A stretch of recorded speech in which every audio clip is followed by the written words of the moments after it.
Good morning students. बेटा कैसे हो? आज हम क्लास 7th लेसन नंबर 11 की रिवीजन करने जा रहे हैं। न्यू किंग्स एंड किंगडम्स, नए राजा और उनके किंगडम्स, राज्य कैसा था। ਹੁਣ ਪਹਿਲਾਂ ਅਸੀਂ ਇਹ ਪਤਾ ਕਰਨਾ ਹੈ ਵੀ ਹਾਊ ਕਿੰਗਡਮ ਓਰੀਜੀਨੇਟ, ਜਿਹੜੇ ਕਿੰਗਡਮ ਸੀਗੇ ਉਹ ਕਿਵੇਂ ਬਣੇ। ਪਹਿਲਾਂ ਦੇਖੋ, ਕਿਸੇ ਮੰਨ ਲਓ ਇੱਕ ਏਰੀਆ, ਇਹ ਏਰੀਏ ਦਾ ਰਾਜਾ ਹੈ, ठीक है। ये हुण सारा एरिया जिहड़ा इहनूं कल्ला राजा इहदा राज प्रबंध नहीं देख सकदा, एडमिनिस्ट्रेशन नहीं देख सकदा। उहने की कीते, अपने एरिए नूं कुछ भागां विच वंडता, जिवें लैंडलॉर्ड्स और वरीयर चीफ्स, इन्हां दोनां विच वंडता। ते जिहड़े लैंडलॉर्ड और वरीयर चीफ सीगे, इन्हां नूं असीं सामंत कहंदे सीगे। उस टाइम इन्हां नूं सामंत कहंदे सीगे। जिहड़े सामंत हुंदे सीगे वो अपने राजा नूं खुश करन दे लई उहनूं बहुत तरह के गिफ्ट दिंदे सीगे। क्यों खुश करते सी वो? क्योंकि राजे ने विश्वास करके उन्होंने सामंत बनाया है, ठीक है जी। तो उदों बाद जेडे जदों मान लो राजे ते कोई किसी होर देश का राजा हमला करता सी, आक्रमण करता सी, तो सामंत उन्होंने की करते सीगे, मिलटरी दी भी हैल्प करते सीगे। मिलटरी भी अपने वालों वो किंगडम दी किंग नूं भेजदे सीगे, ताकि भी उहदा जिहड़ा यह राजा अपना हार ना जाए। बेटा जिमें जिमें टाइम बीतदा गया, with the passage of the time the samants became powerful and wealthy. जिमें जिमें टाइम बीतदा गया, जिहड़े सामंत सीगे वो पावरफुल बनी गए और अमीर बनी गए। दे डिकलेयर्ड दैमसैल्व टू ए महासामंत, उन्होंने अपने आप को महासामंत डिकलेयर करता। दे डिकलेयर्ड दैमसैल्व इंडिपेंडेंट, उन्होंने अपने आप को आज़ाद डिकलेयर करता भी अज हुण असीं किसी दे गुलाम नहीं हैगे। एंड चैलेंज्ड द किंग, और अपने आप को राजे तो ज़्यादा पावरफुल मनन लग गए। तो उन्होंने कहा भी जे राजे को कोई सात तो प्रॉब्लम है तो उन्होंने चैलेंज करन लग गए भी साडे नाल आके लड़ाई करे। According to them they didn't need a king, उन्होंने अनुसार भी हुण सानू राजे की कोई ज़रूरत नहीं है, असी पावरफुल भी हो गए तो असी अमीर भी हो गए। They attacked on other samants to enlarge their on area, वो अपने एरिए नूं और पावर नूं वधाउण दे लई जिहड़े बाकी समंत सीगे उन्हां ते अटैक करन लग गए, तो उन्हां तो बहुत सारा धन और उन्हां दे एरिए जित के अपने एरिए विच मिलाउण लग गए। हाँ जी बेटे, नैक्सट है तुहाडा नॉर्थ इंडिया के रूलर किहड़े सीगे। देखो अर्ली मैਡੀਵਲ पीरियड विच नॉर्थ इंडिया और साउथ इंडिया विच बहुत सारे न्यू जिहड़े किंग सीगे वो उभर के आए। उस समय नॉर्थ इंडिया विच प्रतिहार, पाल, राजपूत, गजनवी और गौरी राज स्थापित सीगे। दक्कन विच राष्ट्रकूट राज करते सीगे। इत्थे होर भी बहुत सारे छोटे छोटे राज सीगे, जिवें पल्लव, पांड्य, चोल आदि। फस्ट है तुहाडा गुरजारा प्रतिहार।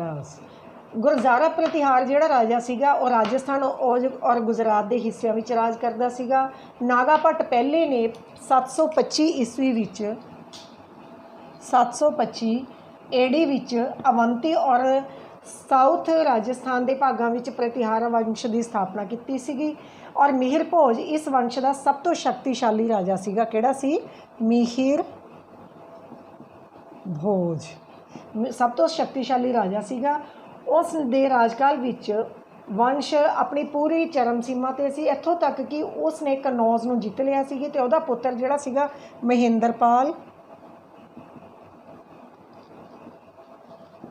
महेंद्रपाल उहदी मौत तो बाद, मिहिर भोज की मौत तो बाद महेंद्रपाल सी जिहड़ा उहदा उत्तराधिकारी बनया, फिर वो राजा बनया। उहने 885 ईस्वी तो लैके 910 ईस्वी तक 910 ईस्वी तक राज किया। नैक्सट है तुहाडा पालास। पाल वंश के जिहड़े राजे सीगे वो पाल वंश के राजे बंगाल, बिहार,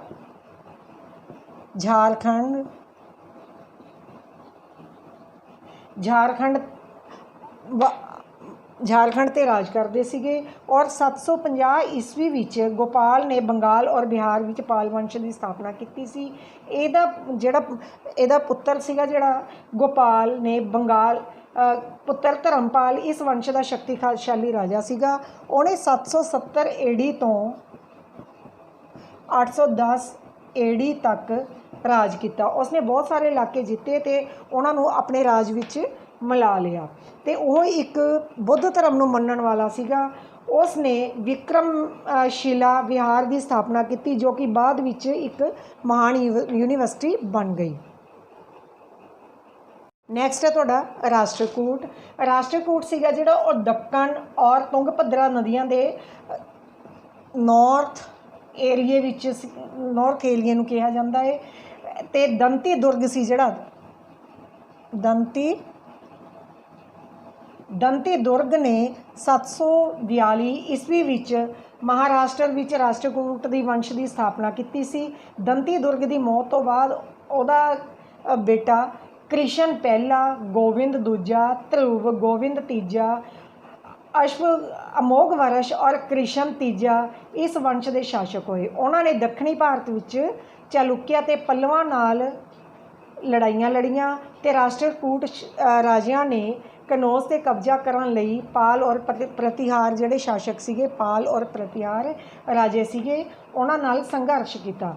राष्ट्रकूट जिहड़े राजे सीगे, राजा ध्रुव सीगा जिहड़ा, उन्हें प्रतिहार शासक वत्सराज नूं हराया सीगा, परंतु कनौज नूं लंबे समय तक अपने कब्जे विच ना रख सकिया क्योंकि उहदा ध्यान नॉर्थ भारत विच वल लग्या होया सीगा। राष्ट्रकूट जिहड़े राजे सीगे वो कला और एजुकेशन दे सरप्रस्त सीगे।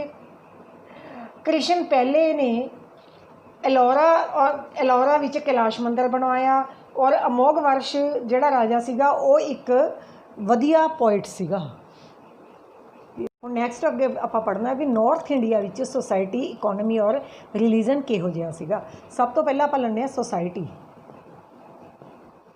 हाँ जी, सोसाइटी अर्ली मैਡੀਵਲ पीरियड विच कास्ट सिस्टम सीगा जिहड़ा वो बहुत ज़्यादा कठोर सीगा।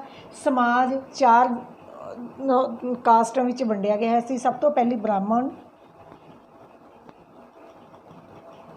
सैकेंड क्षत्रिय,